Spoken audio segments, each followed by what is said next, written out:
Now, Doctor, last night you spoke right here in London at the Royal Institution, and as in that speech, you gave a good understanding of how you folks are getting those measurements that we're talking about. You're able to measure the amount of sea level rise and that sort of thing, because really of a global system of buoys and other instruments you have. If you could explain to us a little bit about what we're talking about when we're talking about how you get all these measurements. It's a great question.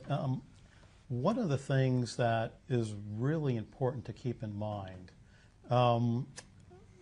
Michael Faraday probably said it best. I could trust a fact, but always question an assertion.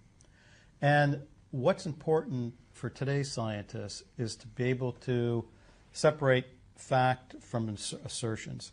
And one way we do that is we have multiple observing systems trying to measure different variables, different essential climate variables across the planet.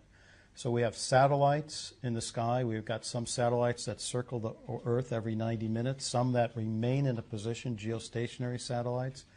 We have instruments that are on top of the ocean. We have instruments that profile the ocean. They actually are autonomous instruments. They go down and sample down to 2,000 meters, temperatures and salinity in the ocean.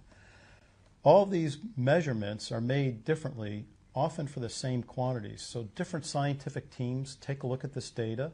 They analyze it in different ways. And when they do this, we compare whether or not we're seeing the same kind of a trend with different scientific teams looking at these observations differently. When people do that and they come up with similar answers, then we have lots of confidence in the fact that what we're seeing is a fact and not an assertion. Anytime one new finding comes out, what scientists like to do, can we repeat that? Can we look at it a different way, come up with a similar result, or we find a different result?